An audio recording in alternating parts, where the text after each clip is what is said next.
Hello friends, मैं हूं मिथिलेश कुमार और आपका स्वागत करता हूं उदित एकेडमी के यूट्यूब चैनल पे। आज के इस वीडियो में हम लोग रिवीजन सीरीज पार्ट 18 को कवर करने वाले हैं और इस वीडियो के साथ आपका जो 500 प्लस प्रश्नकाल सीरीज का रिवीजन चल रहा था वो भी कंप्लीट हो जाएगा, क्योंकि मैंने 500 प्लस प्रश्नकाल सीरीज में कुल मिलाकर 33 लेक्चर लिए थे, जिसमें कि आज हम लोग 31वें, 32वें और 33वें लेक्चर का रिवीजन फुल्ली कॉन्सेप्ट के साथ और काफ़ी स्पीड के साथ हम लोग रिवाइज करने वाले हैं। और क्लास थोड़ा सा लंबा टाइम तक चलेगा, इसलिए आप लोग पेशेंस बनाकर शुरू से लास्ट तक बनाए रखिए। और आज रात के जो 9 बजे क्लासेस रात में चलेंगी उसमें हम लोग 2020 के मॉडल पेपर को ख़त्म कर देंगे, ठीक है।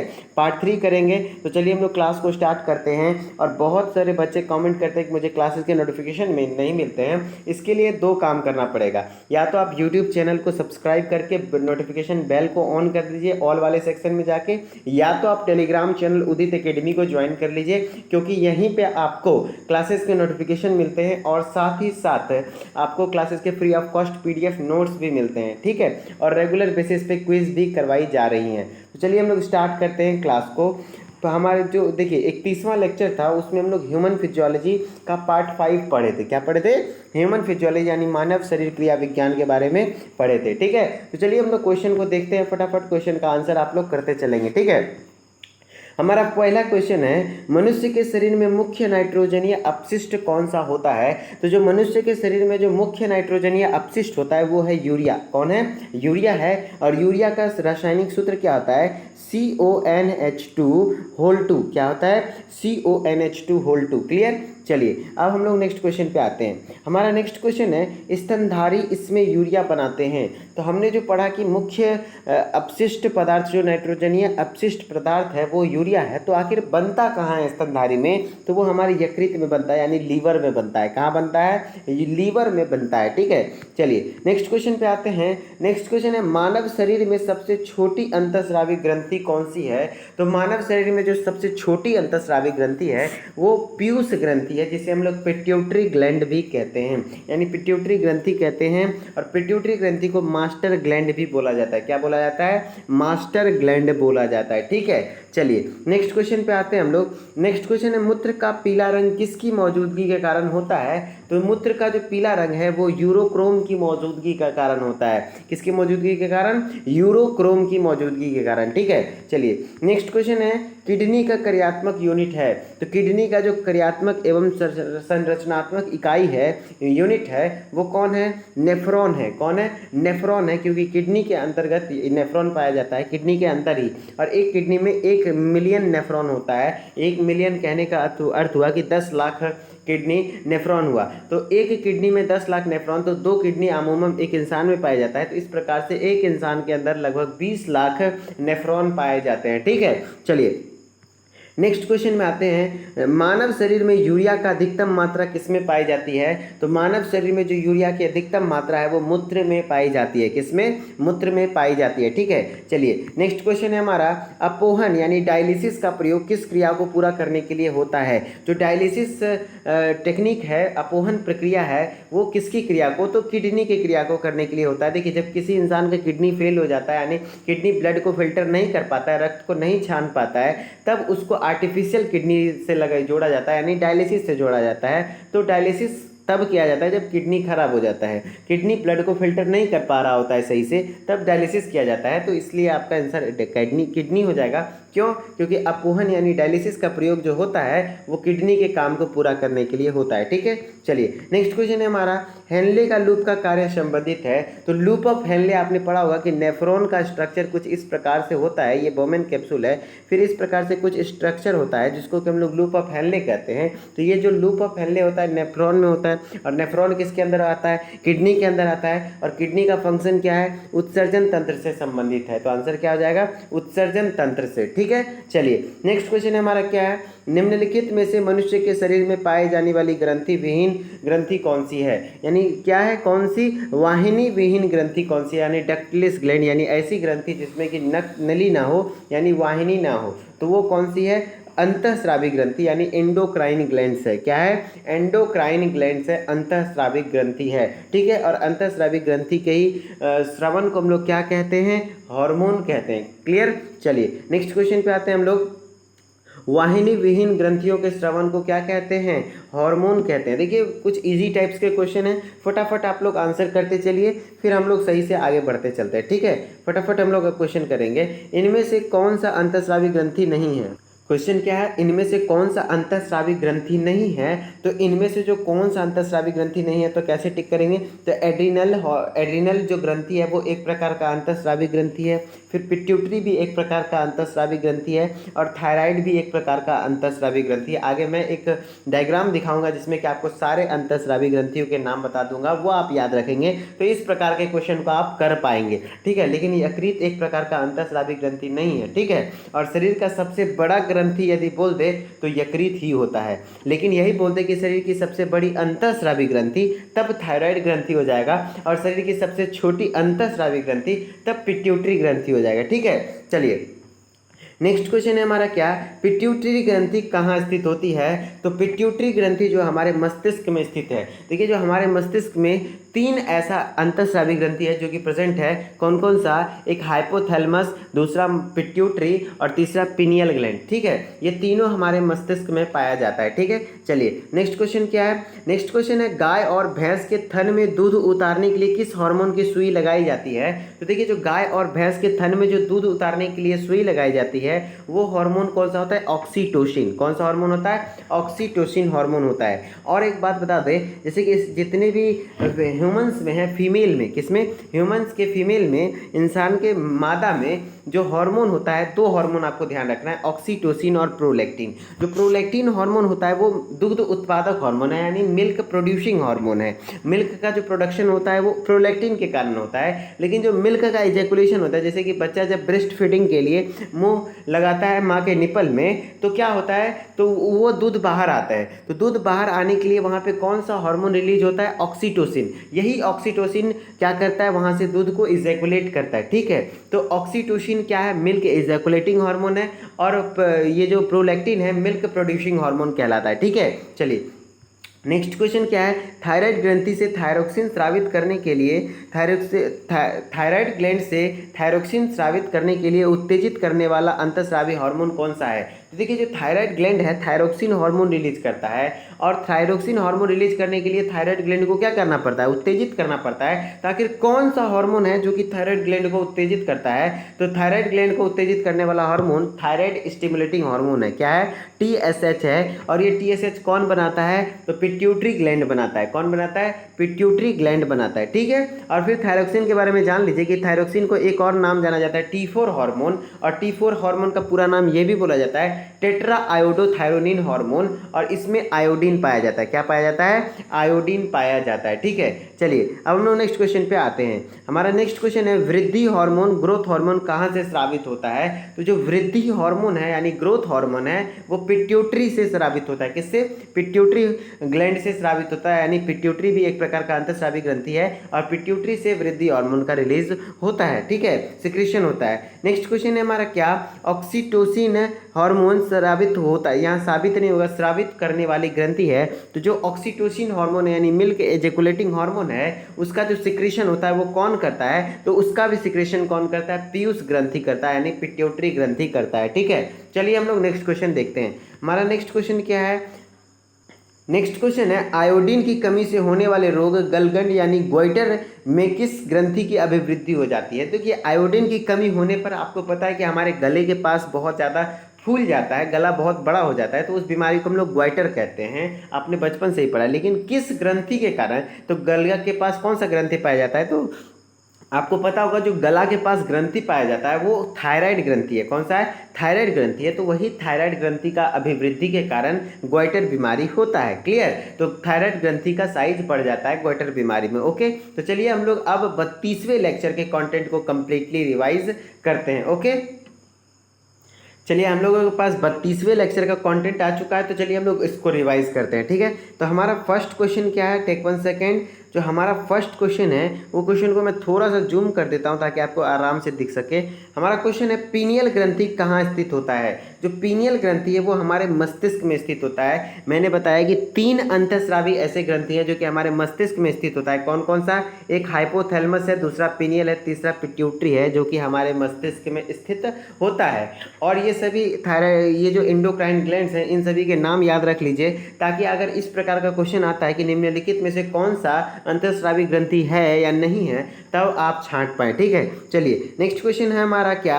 नेक्स्ट क्वेश्चन है कि निम्नलिखित हार्मोन में से किस में आयोडीन होता है? क्या निम्नलिखित हार्मोन में से किस में आयोडीन होता है? तो जो आयोडीन होता है वो किस में होता है? थायरोक्सिन हार्मोन में होता है। किस में होता है? थायरोक्सिन में। अभी हम लोगों ने पढ़ा कि थायराइड ग्लैंड क्या सिक्रीट करता है? Thyroxine hormone. और थायरोक्सिन में क्या पाया जाता है? आयोडीन पाया जाता है। ठीक है, अब थोड़ा सा हम लोग थायराइड ग्लैंड के बारे में डिटेल में पढ़ेंगे, वो आपको देखना है। ठीक है, चलिए हम लोग इसको थोड़ा सा जूम में ले लेते हैं ताकि आपको क्लियर हो सके। ठीक है, चलिए थायराइड हार्मोन्स देखिए, मेनली जो थायराइड होता है वो 3 प्रकार के हार्मोन रिलीज करता है। कितने प्रकार के? 3 प्रकार के। एक होता है T3, दूसरा होता है T4, तीसरा होता है कैल्सीटोनिन। क्या क्या? T3, T4, calcitonin. ठीक है, T3 हार्मोन को हम लोग ट्राई आयोडोथायरोनिन हार्मोन कहते हैं, जबकि T4 को थायरोक्सिन हार्मोन कहते हैं, और इसका एक और नाम होता है टेट्रा आयोडोथायरोनिन। ठीक है, और फिर एक कैल्सीटोनिन हार्मोन है। ये तीनों हार्मोन किसका सिक्रेशन होता है? थायराइड ग्लैंड का। लेकिन जो थायराइड ग्लैंड है वो इस तीनों हार्मोन का सिक्रेशन तभी करेगा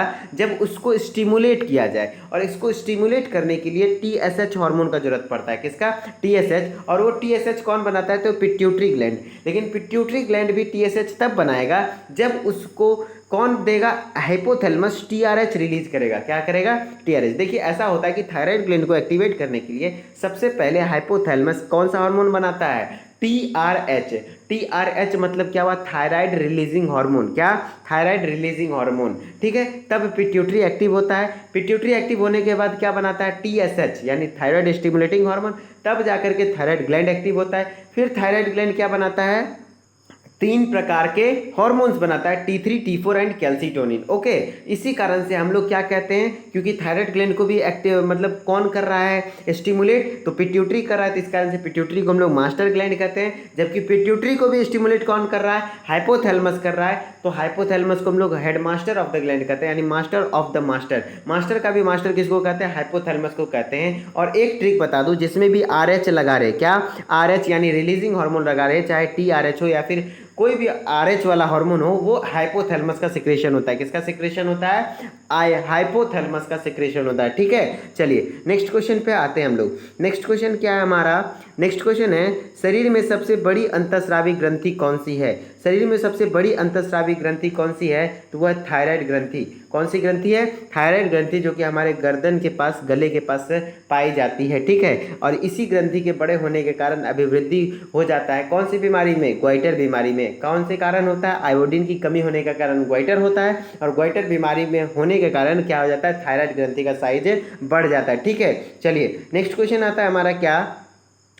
हमारा नेक्स्ट क्वेश्चन है, टेक 1 सेकेंड। हाँ, हमारा नेक्स्ट क्वेश्चन है निम्नलिखित में से कौन सी ग्रंथि अश्रु स्रावित करती है? तो अश्रु स्रावित करने वाली ग्रंथि को हम लोग लेक्राइमल ग्रंथि कहते हैं, और लेक्राइमल ग्रंथि का पोजीशन कुछ इस प्रकार से आंख के पास होता है। ठीक है, चलिए नेक्स्ट क्वेश्चन पे आते हैं हम लोग। नेक्स्ट क्वेश्चन है हमारा क्या कि निम्नलिखित में से कौन सी ग्रंथि वृद्धावस्था में लुप्त होती है? निम्नलिखित में से कौन सी ग्रंथि वृद्धावस्था में लुप्त हो जाती है? तो मैंने बताया था कि थाइमस ग्रंथि एक ऐसी प्रकार की ग्रंथि है जो कि क्या है? थाइमस ग्लैंड है, जो कि क्या होता है कि जितना छोटा बच्चा होता है, धीरे धीरे बड़े होते हैं, एडल्ट एज में जाते हैं, तो वो थाइमस ग्लैंड क्या होता है? धीरे धीरे बड़ा होता है और डेवलप होता है। और थाइमस ग्लैंड हमारे इम्यून सिस्टम को मजबूत करता है, और जैसे जैसे हमारा एज ज़्यादा होता है, हम लोग वृद्धावस्था की ओर जाते हैं, तो ये थाइमस ग्लैंड धीरे धीरे कमजोर होने लगता है, छोटा होने लगता है, जिसके कारण हमारा इम्यून सिस्टम भी कमजोर होने लगता है। और इसी के कारण ही क्या होता है? बूढ़े व्यक्ति ज़्यादा बीमार पड़ते हैं। ठीक है, क्योंकि उनका इम्यून सिस्टम कमजोर हो जाता है। क्यों? क्योंकि उसमें धीरे धीरे थाइमस ग्लैंड कम होने लगता है, छोटा होने लगता है। ठीक है, चलिए ये उम्र के साथ बढ़ता है, उम्र के साथ घटता है। ठीक है, ये कुछ एंडोक्राइन ग्लैंड्स के नाम है जो कि आपको ध्यान रख लेने हैं, क्योंकि काफ़ी क्वेश्चंस आते हैं। ठीक है, मैं एक बार नाम ले लेता हूँ। मस्तिष्क में पाए जाने वाले 3 एंडोक्राइन ग्लैंड्स हैं, हाइपोथैलेमस है, पिट्यूटरी है, पीनियल है, और नेक के पास पाया जाने वाला थायराइड एंड पैराथायराइड है।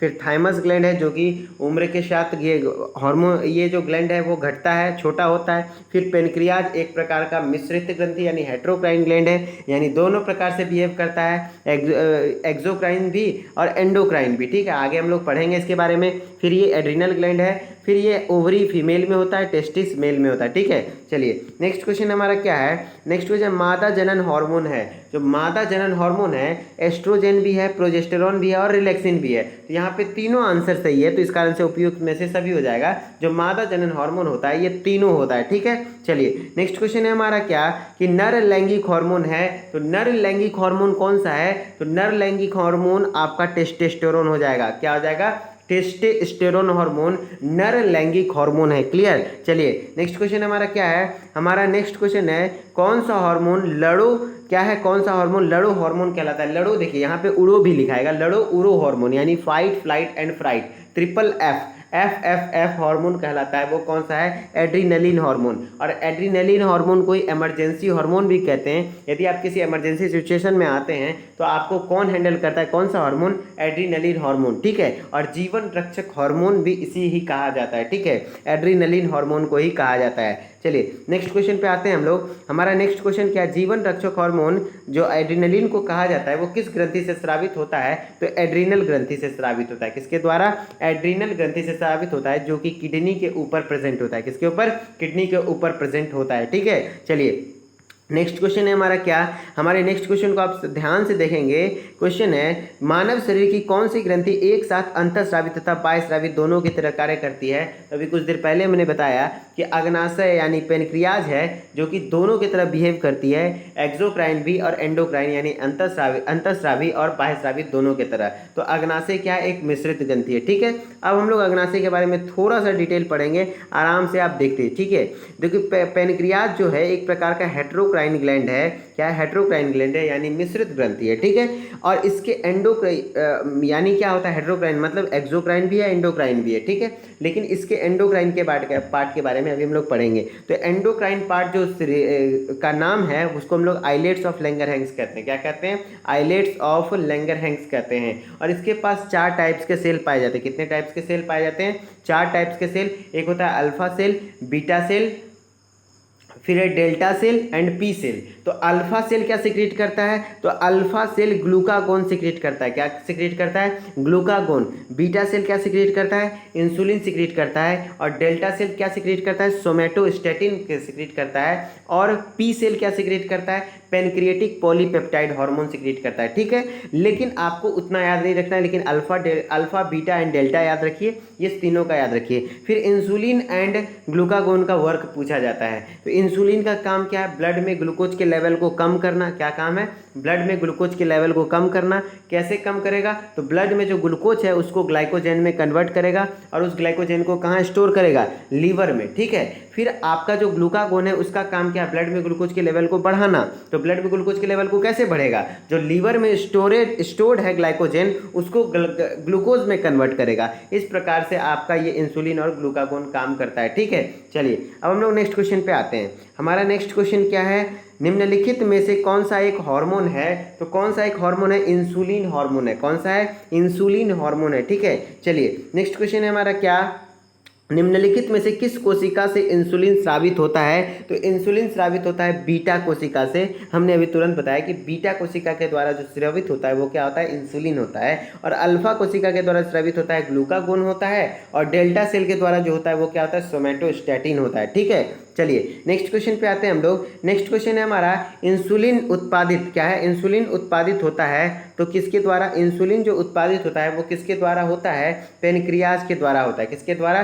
पेनक्रियाज, क्योंकि अग्नाशय के अंदर ही आइलेट्स ऑफ लैंगरहैंस पाया जाता है और आइलेट्स के ऑफ लैंगरहैंस के अंदर ही बीटा सेल पाया जाता है और बीटा सेल ही क्या सिक्रेट करता है? इंसुलिन। इस प्रकार से आपको क्वेश्चंस आ सकते हैं, तो आपको हर तरीके से अपने माइंड को एक्टिव रखना है। ठीक है, नेक्स्ट क्वेश्चन क्या है? इंसुलिन की खोज किसने करी थी? तो इंसुलिन की जो खोज की थी वो बेटिंग एवं बोस्ट ने की थी। बेटिंग व बोस्ट ने किया था। ठीक है, चलिए नेक्स्ट क्वेश्चन है हमारा क्या?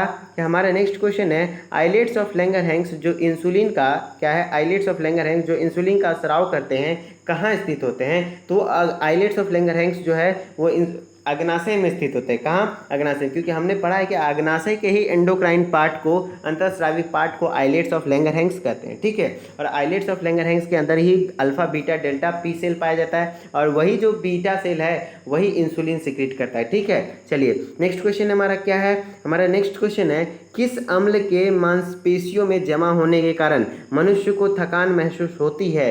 मनुष्य को जो थकान महसूस होती है, अगर ज़्यादा एक्सेसिव एक्सरसाइज कर लेते हैं तो लैक्टिक अम्ल बन जाता है। किसके कारण? लैक्टिक अम्ल। देखिए, जो अगर आप अचानक से ज़्यादा एक्सरसाइज करिएगा तो वहाँ पे क्या होगा कि अवायवीय शोषण हो जाता है। अवायवीय शोषण कहने का अर्थ हुआ कि ऑक्सीजन की अनुपस्थिति, यानी ऑक्सीजन की कमी पड़ जाती है और वहाँ पे ऊर्जा का जरूरत है, तो ग्लूकोज ऑक्सीजन की अनुपस्थिति में टूटेगा, और यदि ग्लूकोज ऑक्सीजन की अनुपस्थिति में टूटता है तो वहाँ पे लैक्टिक एसिड बनता है। क्या बनता है? लैक्टिक एसिड बनता है, और 2 ही एटीपी ऊर्जा बनता है। कितना? मात्र 2 एटीपी ऊर्जा बनता है। ऊर्जा कम मिला और लैक्टिक एसिड बनता है, और लैक्टिक एसिड के कारण हमारे मसल्स में खिंचाव पैदा होने लगता है, यानी स्ट्रेन पैदा होने लगता है, और फिर दर्द होने लगता है। ठीक है, तो ये हो गया। फिर देखिए, अब हमारा 32वां लेक्चर भी कवर हो गया। अब हमारा बचा क्या है? 33वां लेक्चर। उसका भी कंटेंट हम लोग लेंगे। देखिए, मैं ट्राई कर रहा हूँ कि 33वें लेक्चर को भी ले लूँगा, लेकिन हो सके मैं जैसे ही 33वें लेक्चर के कंटेंट को लेने जाऊँ ये वीडियो ही बंद हो जाए। अगले 2-3 दिन से ऐसा ही हो रहा है, लेकिन आज कुछ सुधार किया है मैंने सेटिंग से,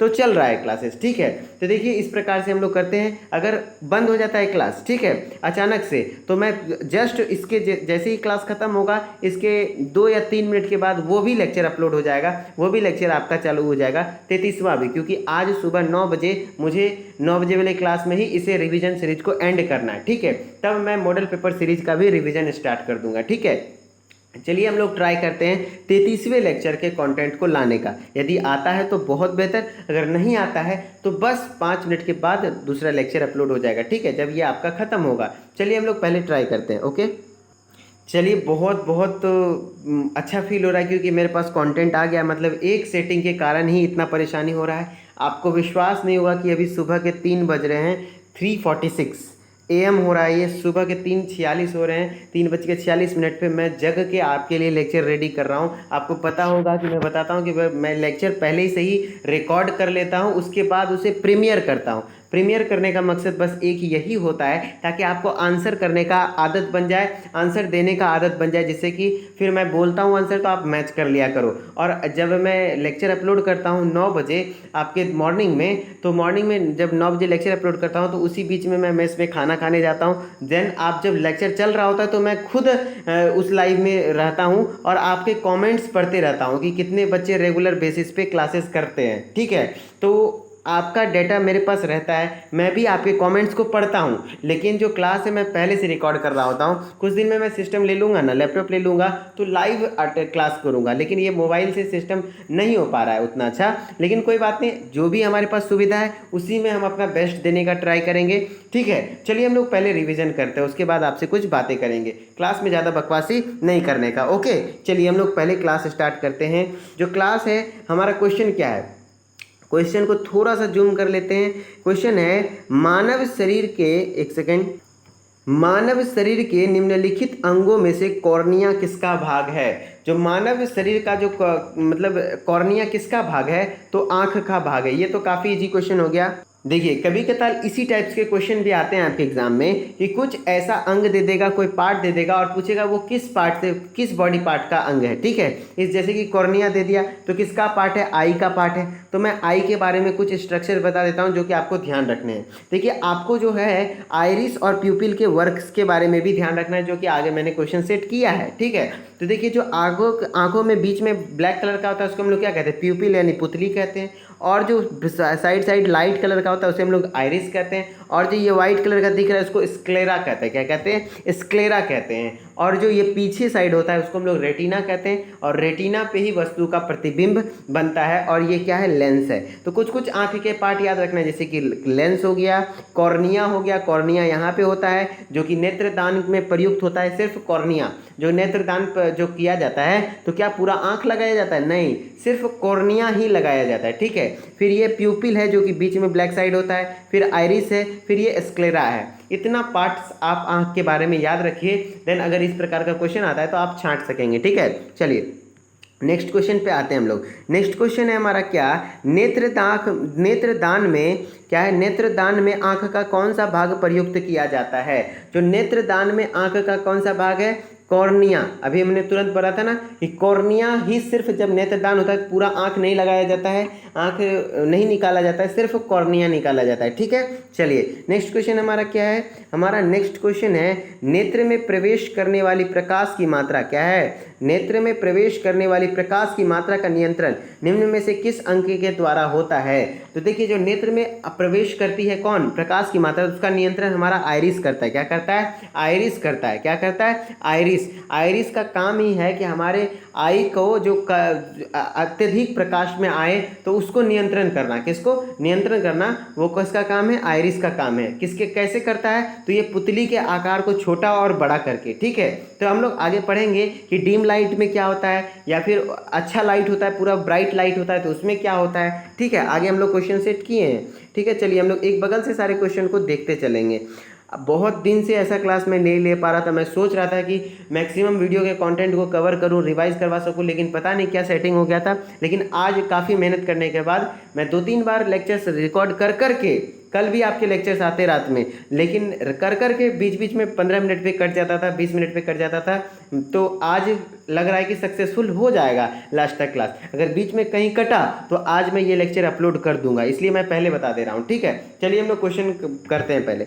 आंख के किस भाग पर वस्तु का प्रतिबिंब बनता है। तो आंख के किस भाग पर वस्तु का प्रतिबिंब बनता है, रेटिना पर। किस पर, रेटिना पर। ठीक है, चलिए नेक्स्ट क्वेश्चन है हमारा क्या, नेक्स्ट क्वेश्चन है मानव नेत्र में उपस्थित रेटिना में रंगों में विभेद। क्या है, मानव नेत्र में उपस्थित रेटिना में रंगों में विभेद के लिए उपस्थित होते हैं तो कौन उपस्थित होते हैं, कौन सेल। क्या, कौन सेल जो कि कलर को डिटेक्ट करते हैं, रंगों में विभेद जो उत्पन्न करते हैं वो कौन करते हैं, कौन सेल करते हैं। ठीक है, चलिए नेक्स्ट क्वेश्चन हमारा क्या है, जो हमने तुरंत अभी बताया था, ब्राइट लाइट और क्या, डीम लाइट। देखिए ऐसा होता है कि आइरिस का काम क्या है, हमने देख लिया कि आपका क्या है, जैसे कि आपके आंख में जो प्रकाश की मात्रा आ रही है, यदि कम आ रही है उसको भी कंट्रोल करना, ज़्यादा आ रही है मतलब जो हमारे आंखों की पुतली का आकार है वो कौन कंट्रोल करता है, वो आइरिस कंट्रोल करता है। कैसे, तो देखिए जो नॉर्मल लाइट है वो इस प्रकार से हमारी पुतली होती है। ठीक है, लेकिन जब ब्राइट लाइट होता है तो आइरिस फैल जाता है। क्या हो जाता है, आइरिस फैल जाता है, जिससे कि पुतली क्या हो जाता है, कॉन्ट्रैक्ट होता है, पुतली छोटा हो जाता है। क्या हो जाता है, पुतली छोटा हो जाता है। लेकिन यही अगर डीम लाइट बात करें, कम लाइट में, तो आइरिस क्या होता है, उतना ही रहता है, लेकिन पुतली क्या होता है, मेनली देखिए पुतली का आकार बड़ा छोटा होता है। किसके कारण, आइरिस के कारण। आइरिस ही ये काम कराता है पुतली को बड़ा या छोटा करना। तो पुतली को यदि छोटा हो गया तो ब्राइट लाइट में पुतली को छोटा कर देता है और डीम लाइट में पुतली को बड़ा कर देता है। ठीक है, इस प्रकार से हमारे आंख में, नेत्र में जो प्रवेश करती है प्रकाश की मात्रा, उसे रेगुलेट करता है कौन, आइरिस। ठीक है, चलिए नेक्स्ट क्वेश्चन हमारा क्या है, मानव शरीर का सबसे बड़ा अंग कौन सा है। तो बड़ा अंग जो है हमारे शरीर का वो चमड़ा है। कौन है, चमड़ी। देख लीजिए पूरे स्किन पे, पूरे मतलब बॉडी पे स्किन है तो सबसे बड़ी ऑर्गन तो चमड़ी होगी ही। ठीक है, चलिए नेक्स्ट क्वेश्चन है हमारा क्या, हमारा नेक्स्ट क्वेश्चन है मानव त्वचा को रंग देने वाला वर्णक है। तो मानव त्वचा को रंग देने वाला वर्णक कौन सा होता है, मेलानिन। कौन सा होता है, मेलानिन हार्मोन होता है। कौन रंग, सॉरी हार्मोन नहीं है, ये एक प्रकार का पिगमेंट है। क्या है, पिगमेंट है। पिगमेंट उसे कहते हैं जो किसी भी चीज़ को कलर दे, यानी वर्णक उसको कहते हैं जो किसी भी चीज़ को रंग दे, उसे हम लोग वर्णक कहते हैं। तो मानव त्वचा को रंग देने वाला वर्णक कौन सा है,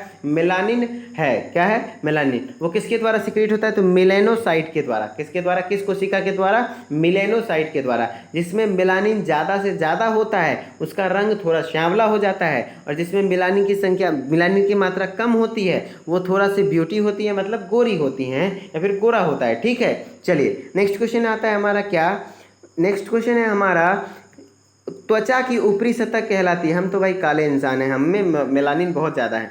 चलिए त्वचा की ऊपरी सतह कहलाती है, तो त्वचा की ऊपरी सतह क्या कहलाती है, एपिडर्मिस कहलाती है। क्या कहलाती है, एपिडर्मिस कहलाती है। ओके, चलिए नेक्स्ट क्वेश्चन है हमारा क्या, नेक्स्ट क्वेश्चन है कशेरुक जंतु के शरीर का सर्वाधिक कठोर। क्या है, कशेरुक जंतु के शरीर का सर्वाधिक कठोर भाग है। तो कशेरुक जंतु उसे कहते हैं जिसमें क्या पाया जाता है, कशेरुक ही पाया जाता है। क्या पाया जाता है, कशेरुक ही पाया जाता है। वर्टिब्रेट पाया जाता है, यानी वर्टिब्रा पाया जाता है, उसे हम लोग कहते हैं कशेरुकी जंतु कहते हैं। तो उसका जो, सॉरी, हाँ, कशेरुकी जंतु के शरीर का जो सर्वाधिक कठोर भाग है वो दांत के ऊपर जो आपका व्हाइट वाला परत दिखता है इनामेल, वही सबसे कठोर भाग होता है। ठीक है, तो इनामेल हो जाएगा इसका आंसर। ठीक है, चलिए नेक्स्ट क्वेश्चन हमारा क्या है। नेक्स्ट क्वेश्चन है मानव शरीर का कौन सा अंग पुनर्उद्भवन को प्रदर्शित करता है। देखिए क्वेश्चन आपको अगर नहीं दिख रहा है तो मैं जूम कर देता हूँ। कहता है कि मानव शरीर का कौन सा अंग पुनर्उद्भवन। पुनर्उद्भवन कहने का अर्थ हुआ जैसे कि छिपकली के पूंछ को यदि आप काट देते हैं तो फिर से छिपकली आ जाता है, फिर से उसका पूंछ निकल जाता है। तो फिर ठीक उसी प्रकार से मानव में कौन सा ऐसा शरीर का अंग है जो कि अगर कट भी जाए या टूट भी जाए तो फिर से वो अपने आकार को उस तरह का बना सकता है। तो वो हमारा यकृत है। क्या है? यकृत है। यदि टूट भी जाता है तो फिर वो धीरे धीरे ग्रो कर जाता है। ठीक है, तो पुनर्उद्भवन को प्रदर्शित करने वाला अंग कौन सा है? यकृत है। क्लियर? चलिए नेक्स्ट क्वेश्चन हमारा क्या है। नेक्स्ट क्वेश्चन है मानव शरीर के कौन से अंग का क्या है, मानव शरीर के कौन से अंग का प्रत्यारोपण नहीं किया जा सकता है। तो मानव शरीर के कौन सा अंग का प्रत्यारोपण यानी ट्रांसप्लांटेशन नहीं किया जा सकता है, तो वह है मस्तिष्क। ठीक है, देखिए फेफड़ा का भी होता है प्रत्यारोपण, हृदय का भी होता है, गुर्दा का भी, गुर्दा यानी किडनी। ठीक है, किडनी का भी होता है, फिर ट्रांसप्लांटेशन होता है, हृदय का भी होता है, फेफड़ा का, लेकिन मस्तिष्क का नहीं किया जा सकता है। ठीक है, चलिए नेक्स्ट क्वेश्चन है हमारा क्या। हमारा नेक्स्ट क्वेश्चन है मानव शरीर में अनिवार्य अमीनो अम्ल की, सबको जवाब दीजिए, इसेंशियल अमीनो एसिड की संख्या कितनी है? तो 20 है। कितनी है? 20। कुल मिलाकर 20 इसेंशियल अमीनो एसिड होती है मानव शरीर में। ठीक है, चलिए नेक्स्ट क्वेश्चन हमारा क्या है। हमारा नेक्स्ट क्वेश्चन किस शारीरिक प्रक्रम से क्या है, किस शारीरिक प्रक्रम से प्रोथ्रोम्बिन का संबंध है। तो प्रोथ्रोम्बिन का संबंध किससे है? रक्त जमाव से है। रक्त को जमाने में मदद करता है, रक्त को जमने में मदद करता है कौन? प्रोथ्रोम्बिन। ठीक है, चलिए नेक्स्ट क्वेश्चन क्या है हमारा। नेक्स्ट क्वेश्चन है हमारा, टेक 1 सेकेंड, इसे मैं जूम कर देता हूँ। यहाँ पे थोड़ा सा समझना है आपको, चीज़ें याद रखनी है। देखिए टेंडन, जिसको हम लोग कंट्रा हिंदी में कहते हैं, वो क्या करता है? तो टेंडन का काम है मसल टू बोन। क्या जो जोड़ता है वो किसको जोड़ता है? मसल से बोन को, यानी मांसपेशी को हड्डी से जोड़ता है। जबकि लिगामेंट का काम है बोन टू बोन, यानी हड्डी को हड्डी से जोड़ता है। तो यहाँ पे टेंडन के बारे में पूछा है, जिसको हम लोग हिंदी में कंट्रा कहते हैं, तो वो क्या हो जाएगा? पेशी को हड्डी से। यहाँ पे मिसप्रिंट हुआ है, थोड़ा सा पेशी से हड्डी को लिखा गया है, लेकिन देखिए यहाँ पे लिखा हुआ है मसल टू बोन, और यही होता है मसल टू बोन। ठीक है, मसल टू बोन यानी पेशी को हड्डी से। क्या? पेशी को हड्डी से। क्लियर? कंडरा का काम क्या? पेशी को हड्डी से, जबकि हड्डी को हड्डी से कौन करता है? लिगामेंट करता है। ठीक है, चलिए नेक्स्ट क्वेश्चन है हमारा, रक्त जमने के लिए क्या है? रक्त जमने में किस तत्व का मुख्य भूमिका होती है? तो रक्त जमने के लिए जो कैल्शियम की तो मुख्य भूमिका होती है। ठीक है, रक्त जमने के लिए किस तत्व की मुख्य भूमिका होती है?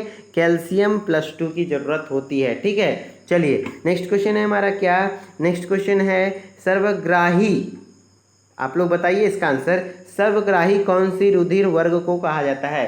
सर्वग्राही यानी एक्सेप्टर, यूनिवर्सल एक्सेप्टर किसको कहते हैं? और ए से एक्सेप्टर यानी ए से AB ब्लड ग्रुप। कौन सा है? AB blood group. यही बोलता था सर्वदाता ब्लड ग्रुप कौन सा है, यानी यूनिवर्सल डोनर कौन सा है? तो ये हो जाता O। कौन जाता? O।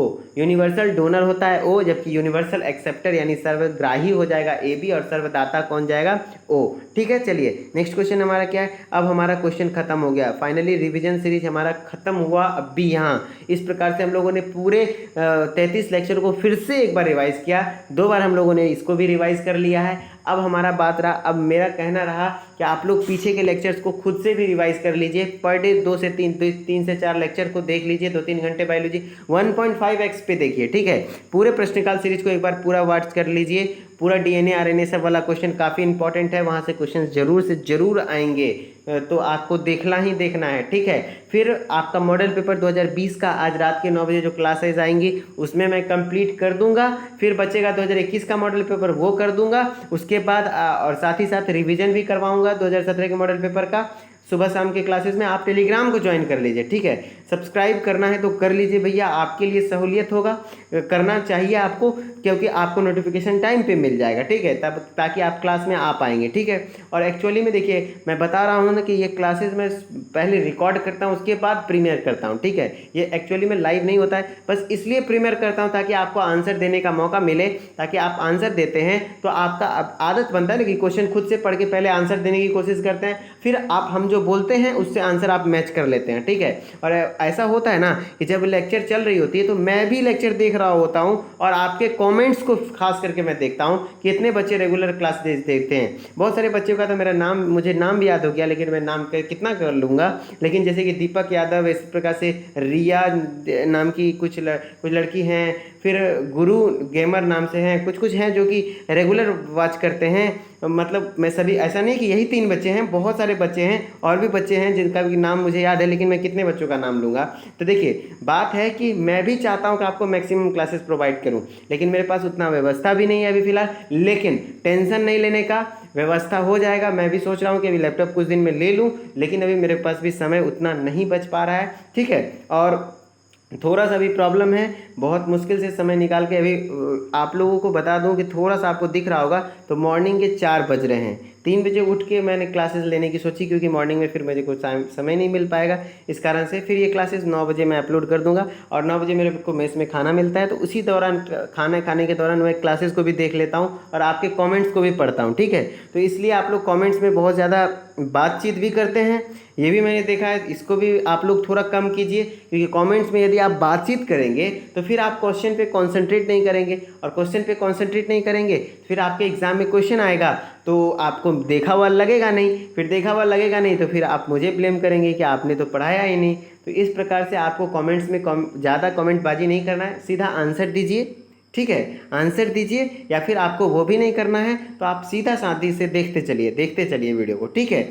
ऐसा करना है तो बेटर रहेगा मेरे ख्याल से। ज़्यादा कमेंटबाजी नहीं करना चाहिए कि तुम्हारा घर कहाँ है, तुम कहाँ से हो। एक्चुअली आप लोग यही पूछते हो, तुम कहाँ से हो, मैं यहाँ से हूँ, ये करते हो, वो करते हो, तो वो सब पूछने से कोई फ़ायदा है नहीं, ठीक है।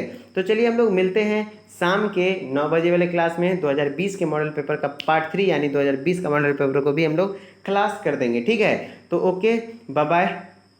आप लोग शाम के क्लास को जरूर आइएगा। टेलीग्राम को जरूर ज्वाइन कर लीजिए, क्योंकि वहीं पे मैं क्लास के नोटिफिकेशन अपने खुद से शेयर करता हूँ। अगर यूट्यूब से मिलता है तो मिलता है, नहीं तो टेलीग्राम से आपको मिल जाएगा, ठीक है। तो चलिए ओके बाय।